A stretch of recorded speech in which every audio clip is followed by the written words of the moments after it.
जब आप जीवन के अर्थ, जीवन की परिभाषा, जीवन के विस्तार,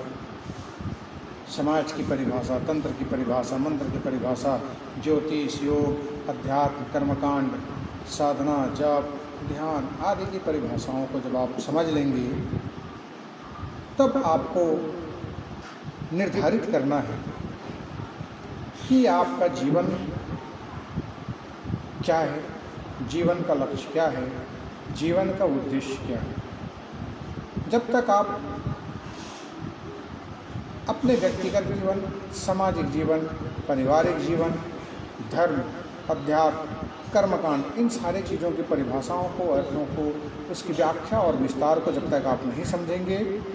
आप जीवन में अच्छे निर्णय, ऊंचे निर्णय और अपने जीवन के निर्माण की उद्देश्य को, उस विचारधारा को आप प्रस्फुटित नहीं कर पाएंगे कि आपका जीवन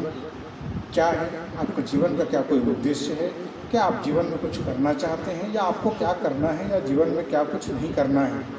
ये बहुत महत्वपूर्ण है और ये जीवन का प्रथम स्तर है जहाँ से उच्चता, श्रेष्ठता,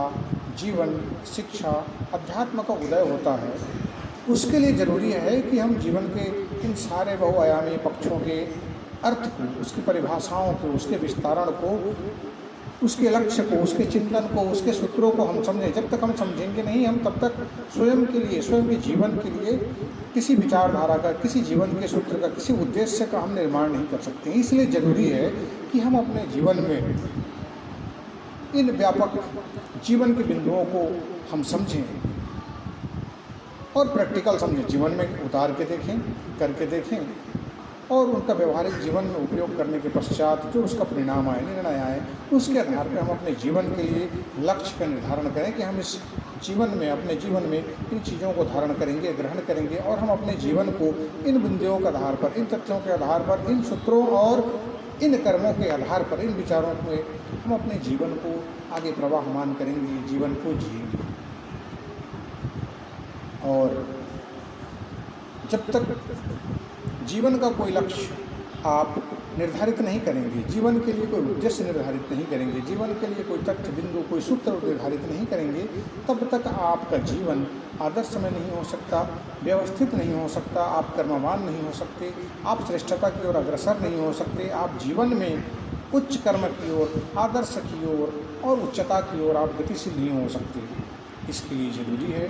कि आप जीवन में लक्ष्य का निर्धारण करें, किसी उद्देश्य का निर्धारण करें और इस उद्देश्य और लक्ष्य के निर्धारण के लिए जीवन की व्यापकता को समझना जरूरी है। जीवन की व्यापकता को समझने के लिए जीवन के जितने बिंदु हैं, बहुत सारे बिंदु हैं। आपका व्यक्तिगत जीवन है, पारिवारिक जीवन है, सामाजिक जीवन है, राजनैतिक जीवन है, अब मानव द्वारा बनाई गई व्यवस्था, धर्म, राजनीति, रिश्तेदारी, पारिवारिक संबंध, सामाजिक संबंध, व्यक्तिगत संबंध और मान्यताएं,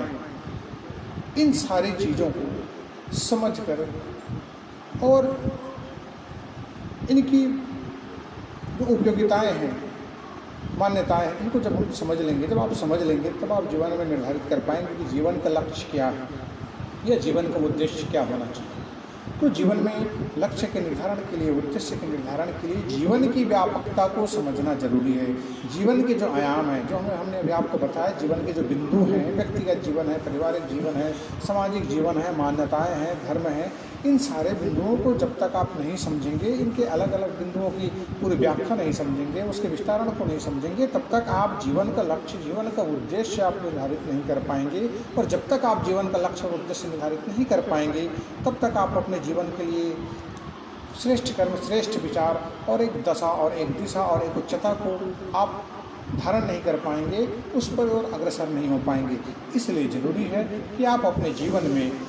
जीवन के जो आयाम हैं, जीवन की जो मान्यताएं हैं, जीवन की जो विचारधाराएं हैं, आपकी सामाजिक, व्यक्तिगत, पारिवारिक, ये जो इनके पीछे की जो विचारधाराएं हैं, इनकी जो मान्यताएं हैं,